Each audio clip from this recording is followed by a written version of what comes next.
തളിക്കുളം ഗ്രാമപഞ്ചായത്തിന്റെ വികസന seminar Thalikkulam service സഹകരണ ബാങ്ക് ഹാളിൽ വെച്ച് നടത്തി. തളിക്കുളം ബ്ലോക്ക് പഞ്ചായത്ത് പ്രസിഡന്റ് രഞ്ജില ഗിരി ഉദ്ഘാടനം ചെയ്തു. തളിക്കുളം ഗ്രാമപഞ്ചായത്ത് പ്രസിഡന്റ് ഷീബ ജയകൃഷ്ണൻ അധ്യക്ഷയായി. Vice president K S. റഹ്മത്തുള്ള, ക്ഷേമകാര്യ standing committee chairman P I. Shoukath Ali കരട് പദ്ധതി രേഖ അവതരിപ്പിച്ചു. ആസൂത്രണ സമിതി ഉപാധ്യക്ഷൻ ടി.എൽ. സന്തോഷ് പദ്ധതികളെക്കുറിച്ച് വിശദീകരിച്ചു. ബ്ലോക്ക് പഞ്ചായത്ത് മെമ്പർ ഭാസ്കരൻ, ആരോഗ്യ വിദ്യാഭ്യാസ standing committee chairman Jolly Babu, block member Shaina Muhammad, Thalikkulam ഗ്രാമപഞ്ചായത്ത് സെക്രട്ടറി ഇൻചാർജ് എൻ ഹരിചന്ദ്രൻ എന്നിവർ സംസാരിച്ചു.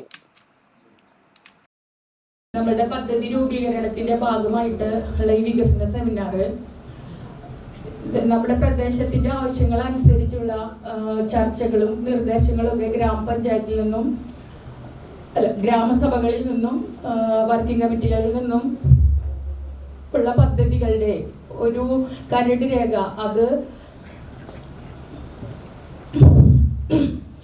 ആ കരട് രേഖയ്ക്ക് ഒരു അന്തിമ രൂപം ഉണ്ടാക്കാൻ വേണ്ടിയിട്ടാണ് ഈ വികസന സെമിനാർ.